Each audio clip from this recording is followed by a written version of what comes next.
자, 오늘은 선약 25번째 시간입니다. 갈렙의 헤브론 레시피 두 번째 시간으로 말씀을 나누겠습니다. 우리가 지난 시간에 이미 갈렙의 모습을 보았습니다. 그의 믿음과 은혜의 고백은 45년이 지났는데도 한결 같았던 걸 보았습니다. 믿음과 은혜는 분명 하나님이 주신 것이죠. 내가 노력해서 갖는 것이 아닙니다. 하나님이 선물로 주시는 것인데, 이때 오해하지 말아야 할 것은 나의 필요를 채우라고 주신 것이 아니라는 거예요. 마치 여기 보시다시피 아주 튼튼하고 예쁜 마이크가 있지만 이것이 아무리 견고해 보인다 한들 이걸 망치의 용도로 쓰면은 됩니까, 안 됩니까? 예, 이 마이크도 불행하고 이거 망가지는 거죠. 예, 이 마이크는 언제 쓰일 때 가장 복됩니까? 음성을 증폭시키는 일로 사용될 때, 이렇게 마이크로 쓰임 받을 때 복된 것처럼 저와 여러분도 마찬가지로 하나님이 우리에게 믿음과 은혜를 주신 것은 하나님을 증거하고 드러내는 일에 사용될 때 빛이 나는 것이고, 우리에게도 가장 유익하다는 사실을 우리는 기억할 필요가 있습니다. 그래서 갈렙의 믿음과 은혜는 우리에게 아주 귀감이 돼요. 이스라엘 백성 중에 원로였고 가나안 정복 전쟁의 1등 공신이었음에도 하나님이 주신 그 믿음과 은혜로 뒤로 물러서거나 적당히 안주하지 않았고 항상 선봉에 서서 싸웠고, 대접받기보다는 이스라엘 공동체를 위해 늘 섬기는 자리에 있었다라는 점에서 그의 모습은 참 귀할 수밖에 없습니다. 이제 지파별로 땅 분배하는 이야기로 이어지게 되는데, 이 모든 이야기가 시작되기에 제일 앞서 갈렙의 이야기를 먼저 소개하고 있는 이유가 있습니다. 여호수아 14장에서 갈렙의 이야기를 하면서 15장에서부터 땅 분배 얘기가 지금 나오는 거거든요. 왜 갈렙의 이야기를 먼저 소개하고 있는가? 그것은 갈렙이 가졌던 믿음과 은혜의 이 고백은 하나님이 앞으로 나눠주실 땅에서 살아갈 백성들이 다 닮아야 될 모습이기 때문에 이것이 앞으로 너희가 살아가야 될 삶의 기준이요 모범이다라는 걸 강조하고 싶은 거예요. 그러니까 갈렙이 참 멋있게 산 걸 보면서 역시 갈렙은 대단해 라며 그저 갈렙을 영웅화하는 것으로 끝나거나, 갈렙이라도 했으니까 다행이야 라면서 나와는 무관한 이야기로 떼놓으라고 갈렙의 이야기를 영웅담처럼 앞에 둔 게 아니라, 누구라도 하나님이 주신 기업에서 살아가기 위해선 갈렙과 같은 믿음과 은혜의 고백이 필요하다는 걸 성경이 말하고 싶은 거예요. 그러니까 내가 오늘 갈렙의 믿음과 은혜의 수준에 도달하지 못하다면 어떻게 됩니까? 거기에 도달해야 되는 거죠. 키워야 되는 거예요. 그냥 갈렙은 대단해 라며 나와 무관한 이야기를 몰아세우면 안 된다는 겁니다. 자, 그런 의미에서 오늘 그 믿음을 우리가 한번 점검할 필요가 있는데, 고린도후서 2장 15절과 16절에 보면 이런 말씀이 있습니다. 우리는 구원받는 자들에게나 망하는 자들에게나 하나님 앞에서 그리스도의 향기니, 이 사람에게는 사망으로부터 사망에 이르는 냄새요, 저 사람에게는 생명으로부터 생명에 이르는 냄새라. 누가 이 일을 감당하리요? 아멘. 여러분, 이 말씀 무슨 뜻이냐면 모든 사람에겐 영적인 냄새가 있다는 거예요. 근데 우리가 품어야 될 냄새는 어떤 냄새요? 그리스도의 향기여야 된다는 겁니다. 우리가 그리스도의 향기를 내뿜으면 이 향기는 누군가에게는 생명에 이르는 냄새로 맡아지고 누군가에게는 사망에 이르는 냄새로 맡아진다는 거예요. 이 이야기를 할 때 아마 고린도 교인들은 확 이해가 됐을 거예요. 왜냐하면 당시의 배경은 로마 시대 아닙니까? 로마가 정복 전쟁을 상당히 많이 펼쳤고 상당한 전쟁을 다 승리로 가져왔습니다. 이 군인들이 전쟁에 나가면 승리를 거두고 돌아올 때, 개선 장군과 그 행렬들이 쭉 들어올 때 백성들이 환호해요. 와, 우리가 드디어 승리했구나. 그리고 그들에게 바닥에 꽃가루를 깔아주고 들어오는 군인 행렬들에게 꽃가루를 뿌렸다고 그래요. 그러면 그 거리에 꽃 향기가 얼마나 진동했겠습니까? 그죠? 승리하여 돌아오는 장군들이 기쁨의 그 꽃향기를 맡으며 들어오는 거예요. 근데 이때 이 꽃향기가 반갑지 않은 이들이 있었습니다. 누구였게요? 제일 뒤에 끌려오는 포로들, 포승줄에 매여 질질 끌려오는 포로들에겐 이 꽃향기가 생명의 냄새일 수 없는 거예요. 사망에 이르는 냄새죠. 이제 나는 끝났구나. 똑같은 꽃향기인데 승리한 군인에게는 생명에 이르는 냄새요, 잡혀오는 포로들에게는 사망에 이르는 냄새였다라는 거예요. 그런 의미에서 오늘 이 갈렙의 모습은 저와 여러분에게 생명의 냄새로 맡아지십니까? 사망의 냄새로 맡아지십니까? 보세요. 원로였음에도 불구하고 대우를 받으려고 하기보다 백성들의 가장 앞에 서서 믿음의 본을 보였던 그의 모습은 마치 예수님이 하나님이셨음에도 불구하고 종의 형체를 가지사 사람과 같이 되셔서 사람들을 섬기신 모습과 꼭 닮아 있습니다. 전쟁의 1등 공신이었음에도 불구하고 편안하고 쉬운 자리 택하지 않고 모두가 주저했던 헤브론 산지를 택하며 하나님이 주신 약속을 내가 증명해 보이겠다고 한 그의 모습은 예수님이 성부 하나님께서 창세전부터 약속한 인류 구원의 그 약속을 증명해내기 위해 기꺼이 십자가에 달려 죽으신 모습과 꼭 닮아 있습니다. 어떻습니까? 여러분, 갈렙의 모습 속에서 그리스도의 향기를 느껴지시지 않습니까? 그러니 갈렙의 냄새는, 갈렙으로부터 맡아지는 영적인 냄새는 생명의 냄새 아니겠어요? 그런 점에서 오늘 우리의 믿음과 은혜가 어떤 수준에 있는지 확인해 볼 수 있습니다. 오늘 이 갈렙의 이야기를 쭉 들으면서 불편하고 부담스럽게 느껴지십니까? 아니면 나도 정말 그렇게 살아야지 라며 도전이 되십니까? 분명 갈렙의 모습은 말씀드린 대로 그리스도의 향기를 닮아서 생명의 냄새로 다가와야 되는데 그가 살았던 모습을 들으며 불편하고 부담스럽게만 느껴진다면 분명 나의 믿음에 문제가 있는 것이겠죠. 중세 기독교가 그랬습니다. 상당히 많은 예식이 교회 안에 있었고 종교 행위들이 많았어요. 그런데 그들의 행위들은 다 죽은 것이었습니다. 그래서 중세 시대를 영적 흑암기라고 부르지 않습니까? 이것에 대해 칼빈은 뭐라고 말하냐면 왜 그들이 그럴 수밖에 없었는가? 하나님을 알지 못하기에 벌어진 일이다. 이렇게 칼빈은 표현을 했어요. 분명 그 모든 예식과 종교 행위들은 분명 하나님 때문에 시작된 것이었을 텐데 생명의 행위였을 것이었는데 어느 순간 보니까 그 모든 것이 죽은 행위, 사망에 이르는 행위가 되어 버렸다라는 거예요. 그렇습니다. 여러분, 우리가 잊지 말아야 되는 건 오늘 내게 종교적 행위가 있고 또 직분을 받았고 여러 가지 사역들을 한다고 해서 그것이 곧 신앙생활은 아닐 수 있다는 거예요. 예수님이 살던 시대의 종교 지도자들처럼 이 독사의 자식들아라고 꾸중을 들을 수밖에 없었던 그들처럼 오늘 내가 무엇인가를 하고 있지만 어쩌면 그 행위들이 생명의 냄새가 아니라 사망에 이르는 냄새일 수도 있다는 거예요. 그러므로 다시 한번 오늘 갈렙의 삶을 통해 우리의 신앙을 점검해 볼 수 있기를 주님의 이름으로 축복합니다. 오늘 그래서 그 갈렙의 레시피 두 번째를 살펴볼 건데 왜 15장 1절을 볼 차례인데 왜 13절부터 보냐? 15장부터는 사실 유다 지파의 분배 이야기가 시작이 되거든요. 근데 이 갈렙도 유다 지파 사람입니다. 그래서 유다 지파의 분배 이야기 중간에 다시 한번 갈렙의 이야기가 삽입되어 있는 거예요. 그래서 유다 지파 이야기부터 보지 않고 우린 지난 시간에 갈렙의 이야기를 봤으니까 갈렙의 이야기를 이어서 한 번 더 보고 다음 시간에 유다 지파 이야기를 이제 보려고 합니다. 그래서 오늘 갈렙의 헤브론 레시피 두 번째 시간으로 은혜를 나눌 텐데 지난 시간에 갈렙의 헤브론 레시피 두 가지가 뭐였는지 혹시 기억하십니까? 예, 일주일 정도 지나면 기억 하나도 안 나죠? 은혜예요. 예, 그래서 제가 할 일이 많다는 얘기죠. 뭐죠? 기억나세요? 첫 번째는 믿음 때문이라고 그랬죠. 두 번째는 은혜 때문이라고 했습니다. 예, 기억하시는 분이 많아요. 우리 선유교회 성장하고 있습니다.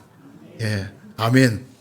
대답이 나온 게 너무 귀합니다. 믿음과 은혜 때문이었거든요. 그런데 제가 마지막에 이 요리에는 늘 비법이 있다고 그랬잖아요. 이 믿음과 은혜가 더욱 빛이 날 수밖에 없었던 비법으로 제일 마지막에 무슨 설명 드렸냐면 공동체와 함께 이 믿음과 은혜가 어우러질 때 확인되고 분명해진다고 말씀을 드렸죠. 갈렙 혼자 잘나서 이룬 일이 아니라 갈렙이 유다 지파와 함께 이 일들을 같이 만들어냈기에 갈렙의 믿음과 은혜는 더 빛이 나는 거라고 말씀을 드렸습니다. 그래서 오늘 그 공동체와 함께 어우러지는 그의 모습이 오늘 이 두 번째 레시피로 살펴보려고 합니다. 두 가지로. 첫 번째는 온전한 믿음입니다. 온전한 믿음. 성경은 지난 시간에 살펴봤지만 갈렙의 모습을 이렇게 묘사했어요. 여호와를 온전히 쫓았습니다. 많은 이들이 여호와를 쫓지만 다 똑같은 형태로 쫓는 게 아닙니다. 근데 갈렙은 어떻게 쫓았다고 기록하냐면 온전히 쫓았다 이렇게 말씀해요. 온전이란 뜻이 뭡니까? 처음부터 끝까지 한결같다라는 의미죠. 종종 보면 처음에는 굉장히 뜨거웠는데 시간이 갈수록 점점 식어갑니다. 처음에는 굉장히 성실했는데 시간이 갈수록 점점 게을러집니다. 처음에는 굉장히 진실했는데 시간이 갈수록 뺀질되기도 하죠. 여러분, 그럴 때는 온전이란 말을 적용할 수 없어요. 이런 사람들에게서 주로 나오는 고백은 주로 이거죠. 왕년에 있잖아, 옛적에 있잖아, 나도야 한때는, 이런 말을 많이 하죠. 이런 말을 당당하게 이렇게 어깨에 힘 딱 주면서 할 때는 내가 이 정도로 대단한 사람이야를 말하고 싶은 거겠지만 실은 나는 이렇게 형편없어라는 고백이에요. 그때는 했지만 난 지금 안 하거든, 이 말이잖아요. 그러니까 나한테 되게 형편없는 사람이야, 이 말이에요. 그러니까 절대 내가 왕년에 이런 말 하시면 안 돼요. 예. 죄를 짓고 회개하여 은혜로 돌아왔다는 얘기할 때는 하셔도 됩니다. 내가 왕년에 이렇게 형편없는 죄인이었는데 지금은 은혜 받아서 이럴 땐 괜찮지만 예, 신앙의 멋진 모습을 살아내야 되는데 내가 왕년에는 회장도 했거든. 내가 왕년에는 열심히 했거든.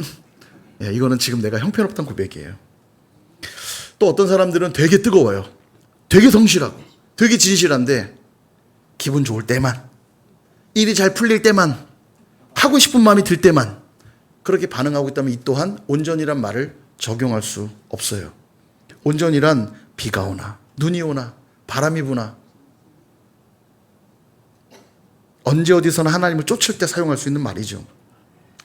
왜 갈렙의 레시피 첫 번째가 온전함인지 한번 볼까요? 13절 여호와께서 여호수아에게 명령하신 대로 여호수아가 기럇아르바 곧 헤브론을 유다 자손 중에서 분깃으로 여분네의 아들 갈렙에게 주었으니 라고 말씀하고 있어요. 이건 이미 우리 지난 시간에 본 내용입니다.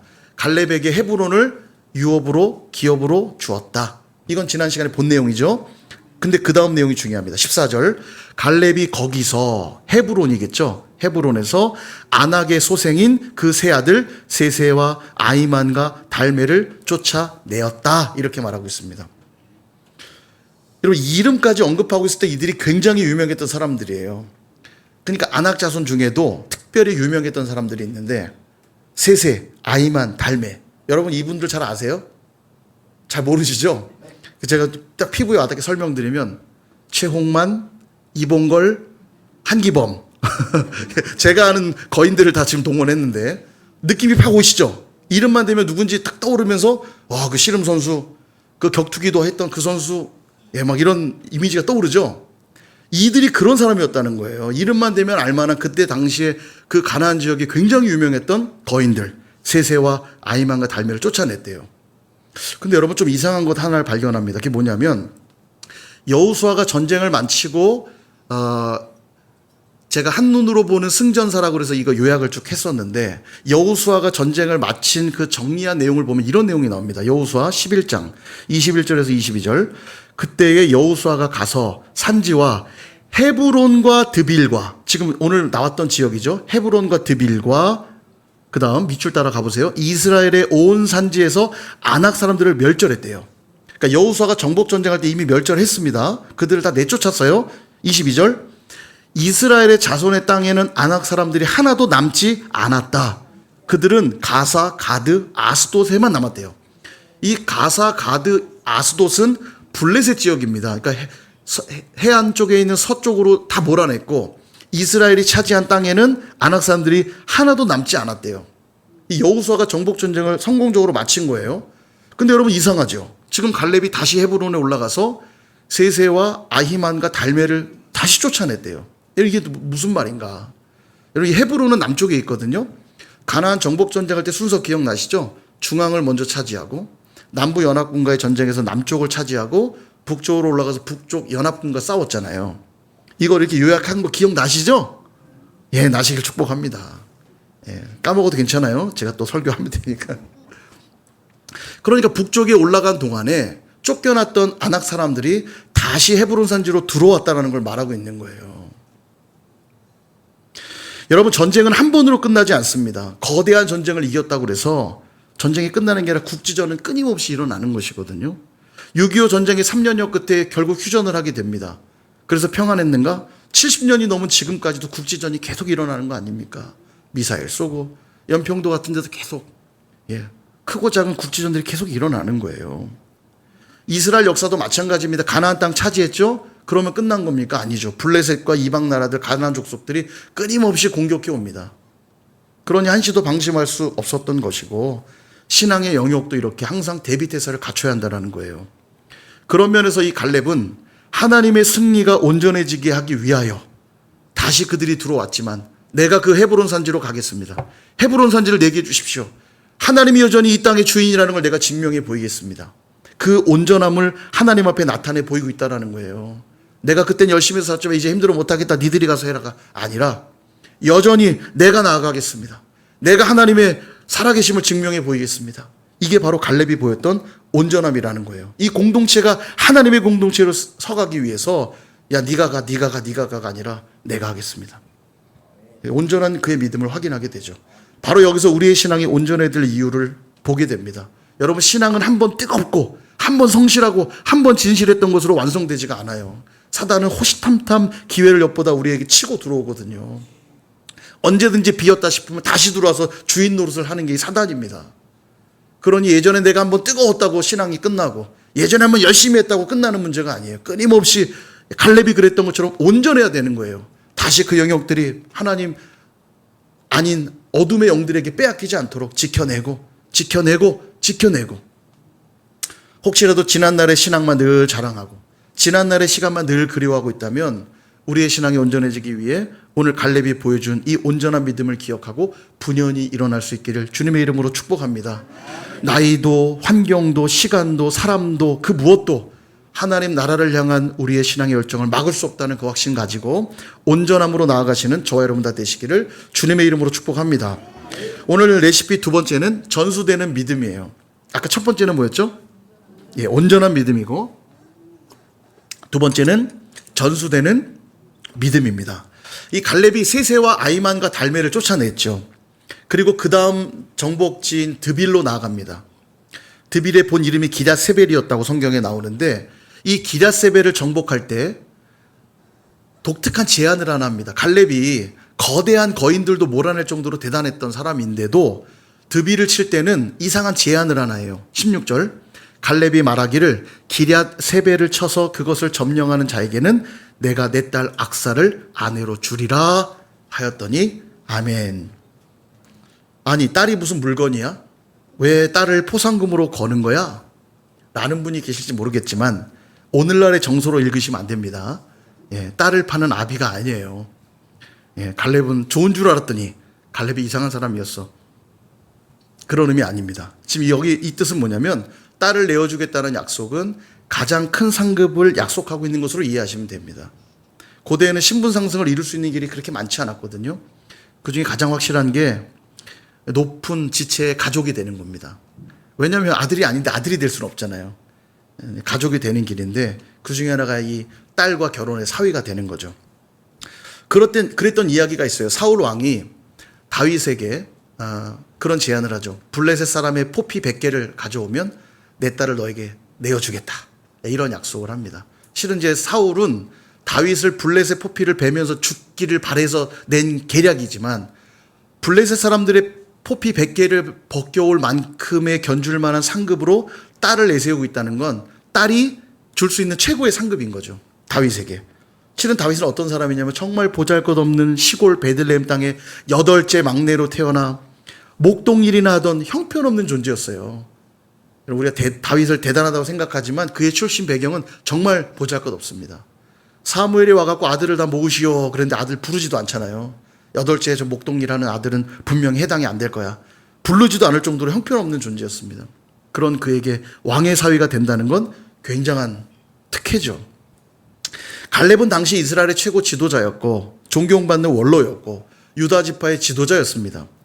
게다가 갈렙에게는 아들이 없었거든요. 딸인 악사만 있었잖아요. 갈렙에게 주어진 기업은 딸에게 이어지게 될 거였기에 결국 사위가 되면 갈렙이 받게 될 유업까지도 물려받는 것이니까 딸과 결혼하면 받게 될 복이 굉장히 큰 겁니다. 상급이. 근데 여러분, 저는 여기서 단순히 육신적인 복을 말하고 싶지는 않아요.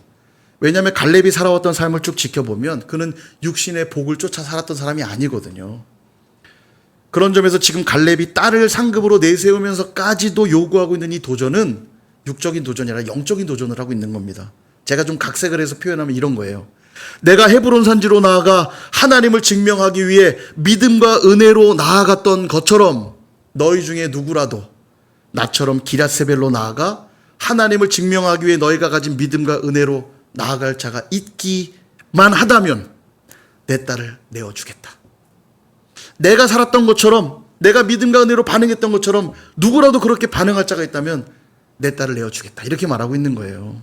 이때 한 사람이 손 들고 나오죠. 17절, 갈렙의 아우 그나스의 아들인 온니엘이 그것을 점령함으로 갈렙이 자기 딸 악사를 그에게 아내로 주었더라. 아멘. 자, 갈렙의 아우였던 그나스의 아들이니까 온니엘은 갈렙과 무슨 사이예요? 조카예요. 갈렙의 조카. 갈렙의 조카였던 온니엘이 기랴세벨을 점령하고 돌아옵니다. 그리고 그에게 악사를 내어주죠. 말하자면 언니엘은 갈렙이 보여주었던 믿음과 은혜의 본을 따라서 기랴세벨을 정복하고 돌아온 거예요. 앞서 말씀드렸죠. 이 갈렙은 굉장히 훌륭한 믿음이 있었고 귀한 은혜의 고백이 있었습니다. 그러나 그 믿음과 은혜의 고백이 자기 자신에게만 머무르기를 원치 않았어요. 이 믿음과 은혜의 고백이 또 다른 사람에게 나타나고 흘러가기를 기대했던 겁니다. 그러니까 자신의 딸을 상급으로 내세워서라도 내가 물론 기랴세벨로 나아가 그 땅을 정복할 수도 있지만 누군가는 또 다른 믿음과 은혜의 고백이 있는 사람들이 일어나야 될 것을 알았기에 그런 사람들이 일어나길 기대하면서 도전했고 그때 반응한 사람이 누구라고요? 온니엘이었던 거예요. 온니엘. 여러분 오늘 내가 가진 이 믿음이 내 노력으로 이루어진 것 같지만 내가 열심히 하나님 믿어서 생긴 것 같지만 아닙니다. 한번 여러분 인생을 오늘 한번 잘 돌아보세요. 수많은 사람들의 헌신과 노력이 내 삶에 있었기에 내게 오늘 이런 믿음이 있었고 은혜의 고백이 있었다는 걸 깨닫게 될 겁니다. 가깝게는 우리 부모님의 믿음의 은혜가 있었고 교회에서 목회자와 사역자들의 도움이 있었고 우리 선생님들 또 여러 선배님들 심지어는 이름도 모르는 누군가의 섬김을 통해서도 은혜를 입기도 했을 겁니다. 제가 저 설교를 준비하다가 한 사건이 생각났어요. 여러 일들이 많은데 유독 요 사건이 하나 생각났는데 제가 위드 프렌즈 찬양 사역을 오래 했잖아요. 할 때 학생 시절부터 시작했기 때문에 너무너무 가난했습니다. 뭐 없죠. 누가 뭐 스폰이 있는 것도 아니고 저희들이 수입을 뭐 만들어내는 것도 아니니까 돈이 없어요. 그리고 뭐 유명한 팀도 아니니까 어디 사역지를 많이 이렇게 불려다니는 것도 아니고 늘 열악했습니다. 그런데도 나름 소망을 품고 열심히 사역을 했는데 두 번째 콘서트를 할 때였어요. 두 번째 콘서트를 하는데 돈이 없으니까 주변에 아는 사람들 돈 주고 누굴 부를 수 없으니까 드럼 좀 쳐줘. 기타 좀 쳐줘. 아는 사람들 불러다가 어렵게 교회 빌려가지고 콘서트를 준비하는데 그때 아는 선배님이 일하시는 그 회사의 협력업체 그 선배님이라는 회사의 협력업체의 사장님이 큰 회사는 아니에요. 작은 회사인데 협력업체 사장님이 되게 믿음이 좋은 분 같아요. 이분이 우리를 도와주고 싶다고 스프리스라는 그 상표의 옷 아시는지 모르겠는데 그 옷 젊은이들이 되게 인기 좋았던 옷이거든요. 그거를 이렇게 저희 세 사람 것 가득 이렇게 옷가지랑 그다음에 현금 따발 100만 원을 이렇게 넣어가지고 콘서트 때 와가지고 전해주고 가시는 거예요. 저는 그분 누군지 몰라요. 왜냐면 제 선배도 아니고 그 선배가 아는 회사의 협력업체 사장님이시니까 저랑 아무 관계가 없는 분입니다. 누군지도 모르는데 저희를 격려해 주시면서 주고 갔어요.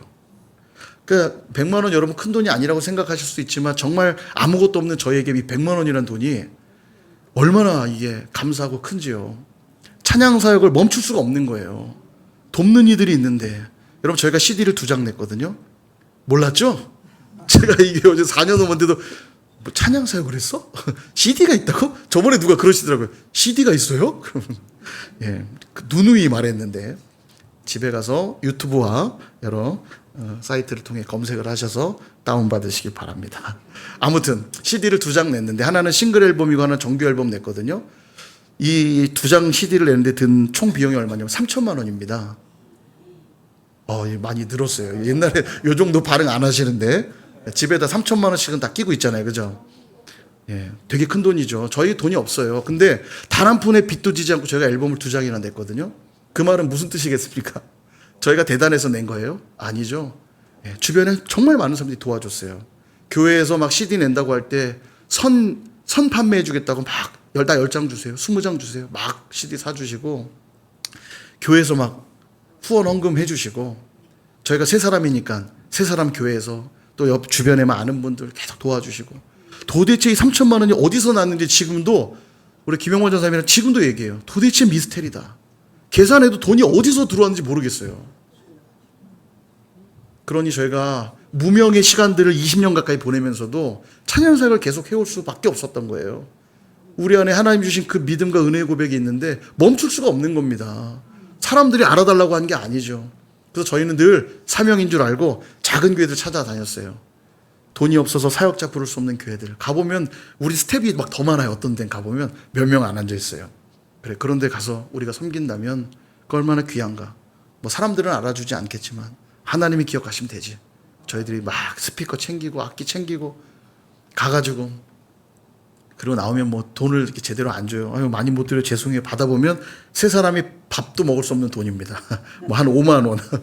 그 세 사람이 막 양평까지 가갖고 막 덜덜거리는 차로 끌고 가갖고 그 겨울에 막 얼어가지고 차가 빙글빙글 돌면서 그 수련의 깊은 산까지 가갖고 막 2시간 집회하고 땀 뻘뻘 흘리고 장비도 우리가 다 챙겨가갖고 나올 때 받은 봉투에는 5만 원.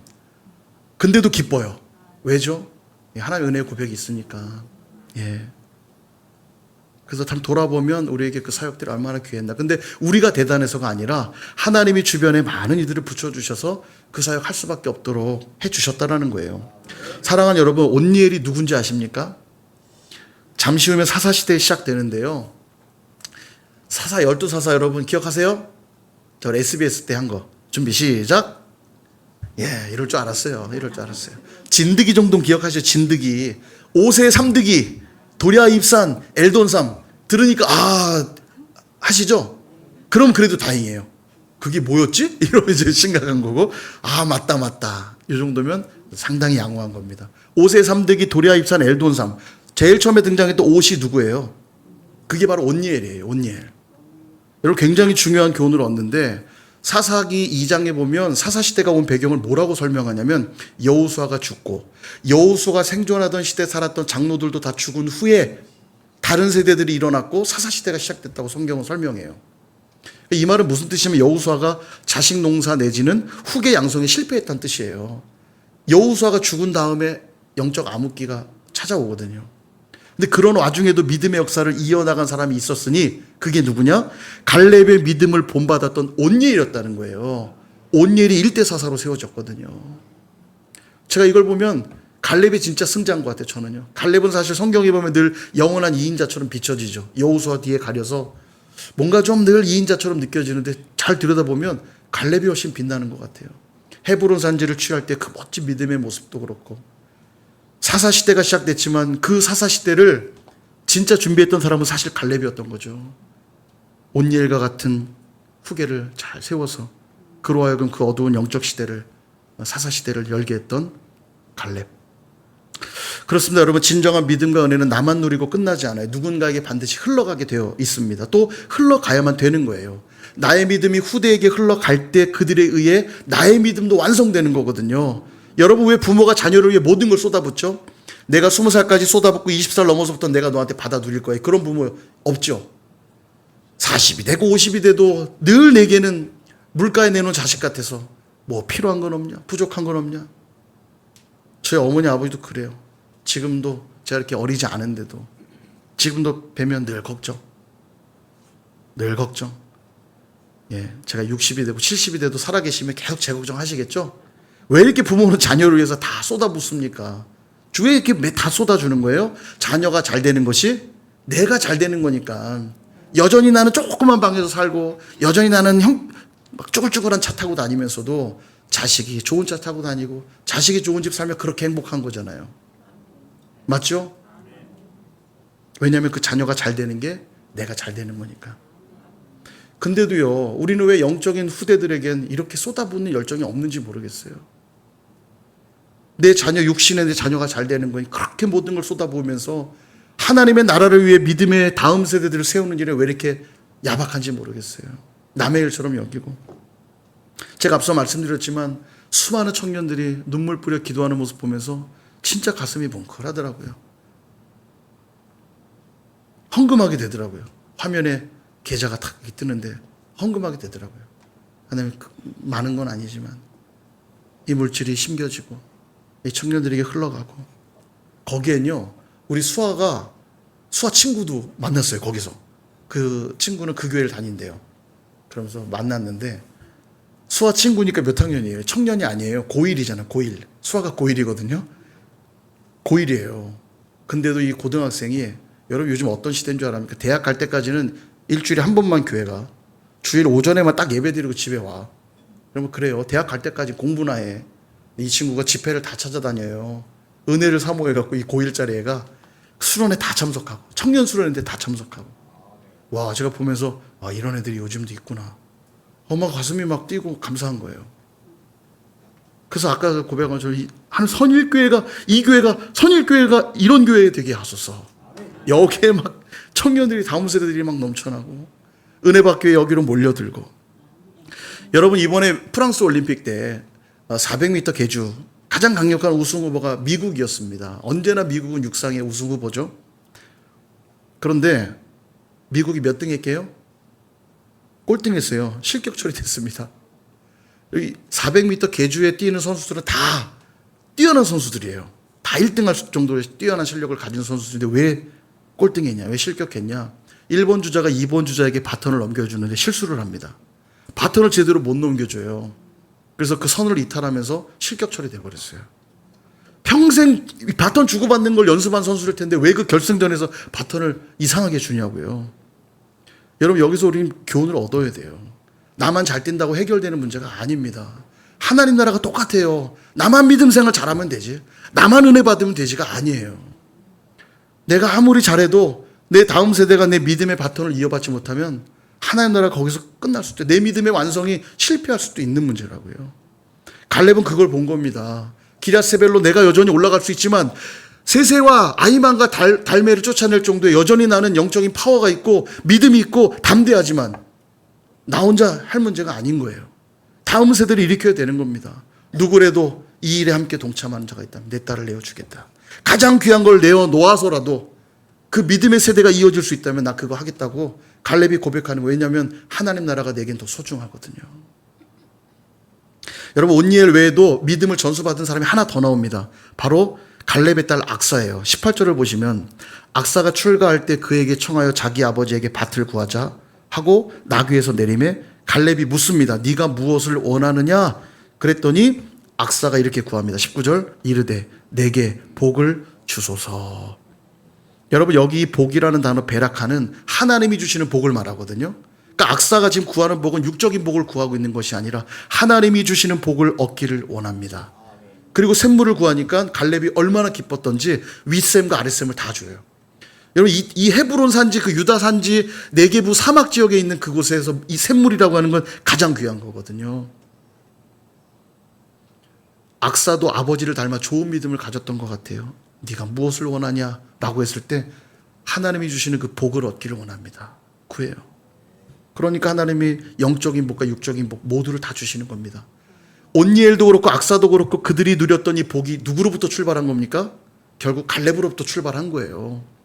갈렙이 가졌던 그 믿음은 딸과 자신의 유업을 내어놓으면서라도 믿음의 후배를 세우려고 했던 그 열정, 거기로부터 그들이 복을 누리고 있는 겁니다. 아까도 말씀드렸지만 우리 가정을 위해 자녀에게는 아낌없이 다 쏟아부으면서도 과연 나는 하나님 나라가 세워지기 위해 아낌없이 내가 가진 믿음과 은혜 고백들을 나누고 있고 흘려보내고 있는가? 혹시 나 때는 외치며 젊은이들을 나무라고만 있지는 않는가? 말씀을 정리합니다. 사랑하는 여러분, 앞서 말씀드린 대로 저는 마가의 다락방 교회를 다녀오면서 참 한국교회 아직 소망이 있다는 걸 느꼈어요.